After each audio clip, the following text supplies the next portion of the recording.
Anybody else? Was your question just to ask, what role you play with youth? That you work with, the youth that you encounter in your life today. What do you perceive your role to be based on the definitions I got on that paper, and why do you say that? I would say back home in Chicago, I would be more of a mentor. Okay. Why? Well, Chicago's not exactly, the area that I'm from in Chicago is not exactly the safest of areas, and I mean, gang life is like prevalent in that area, so I mean, coming from that same area, I know how to talk to them, I know how to guide them through that and show them that it's more than just the block or just the streets and stuff like that, because I made it from that area and I'm in college now and everything, so I feel that I can guide my younger friends and my younger siblings and mentor them and guide them through that. Okay. All right. This presentation basically is to deal with accountability. It's about dealing with accountability. As a community of men, we all are accountable for what goes on in our communities and our environment. We've strayed way away from that concept. When I was a young man at 8 years old, I seen a transition from the age of 8 to 15. When I was growing up, the community was involved in the growth and development of children. Meaning that when I did something in my neighborhood, everything was reported to my parents. I used to go to my friends' house and spend the night, go over their houses and eat, go on family outings with them, and that's what the community did. That's not, you don't see that today. And another thing happened that, like if I did something, if I broke somebody's window, or I, scratched up somebody's car, or did something, that adult would call my parents, call my grandmother or call my mother and say, look, Arthur just did this. And you know what my mama say?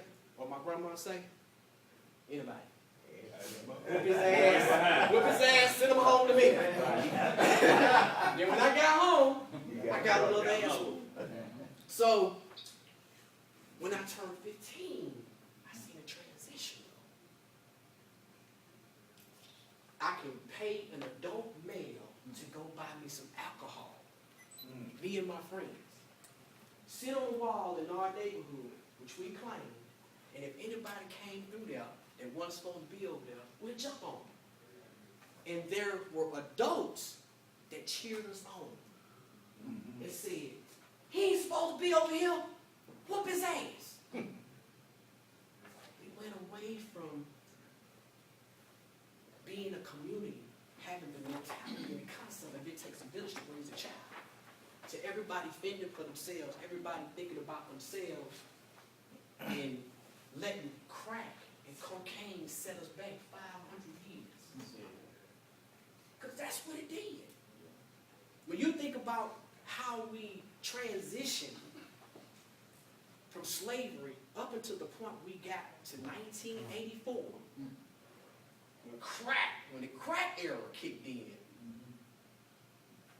we were set back 500 years. So, in this presentation, this is what I want to do. For those of you who are guilty of going past the badass Ray Ray, y'all know what I'm talking about. Everybody got a little badass Ray Ray in the neighborhood. Your mama Shanique. Y'all talk about him to his mother. Talk about his mother.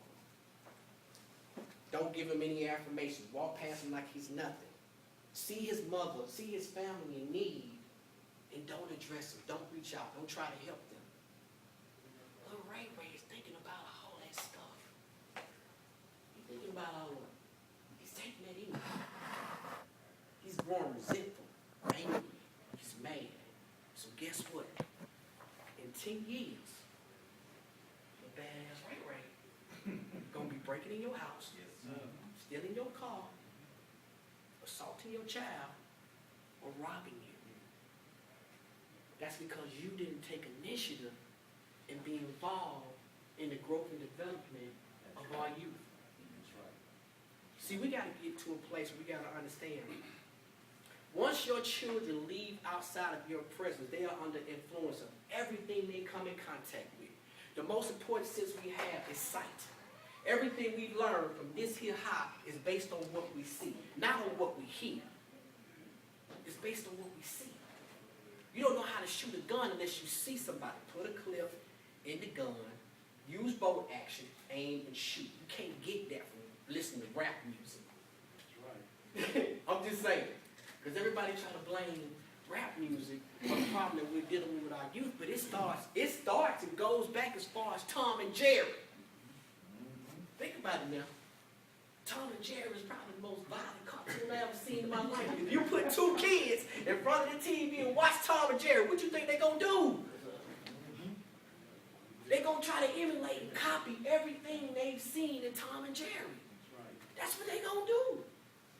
That's what we do as people. That's part of our nature. That's what we do. So, I'm going to share a little story about myself, and I'm going to show you transition. And then, we're going to talk about accountability and being a mentor. I migrated to Atlanta from Cleveland, Ohio when I was 5 years old. My mother was in a gang in Ohio.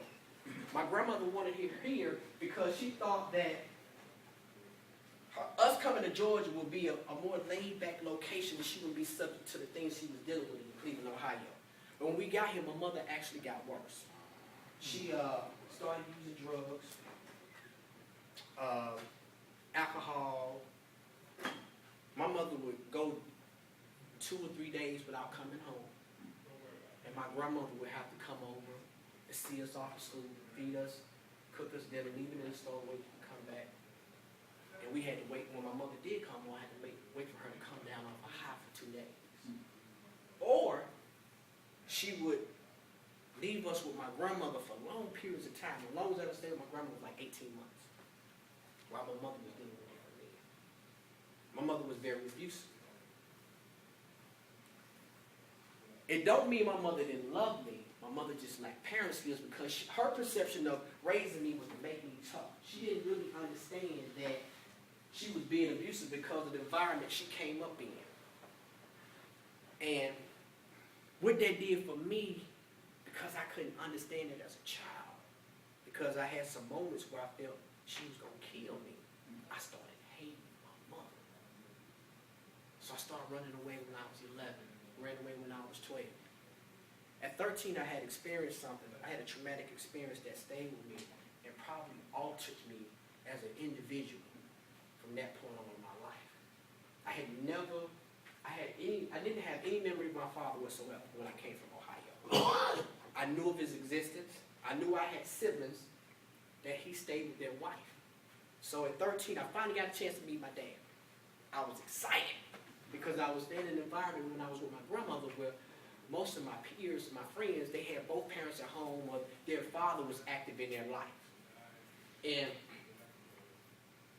I finally got a chance to meet 2 of my brothers and 1 of my sisters, who were 6, 5, and 4. For 2 weeks, my father took me to the movies. I spent the night over their house. I felt like my father was there. And just like that, he left. Gone. Called him for a whole month. Wouldn't answer the phone. And tried. Finally got my mother mad enough where she just took me by his house. And they were gone. So, for me, I didn't know how to deal with it. I already felt my mother didn't love me. So, dealing with my father doing this to me, it destroyed me. So I started stealing clothes. Doing all kind of stuff, stealing bikes, all kind of stuff. Started gangbanging when I was 15, 11, when I was had a gang problem. But at this time, when the crack era kicked in, you had so many different gangs that were migrating from all over the country, from Chicago, LA, Miami, New York, Texas, that were coming to Atlanta to capitalize off the drug trade. And So me and the guys I grew up with, we basically came together because when those guys were coming here, they were killing people. Basically telling me if I stay in a certain neighborhood, I can't sell weed, I can't sell crack, I can't even be on my own corner. I've been growing up here, I done grown up here all my life. How you gonna come from out of state and tell me what I can't do? So it caused a war. And for years, stuff was getting real ugly. And eventually, we got to a place where we formed probably one of the most notorious gangs in Atlanta's history called the Outer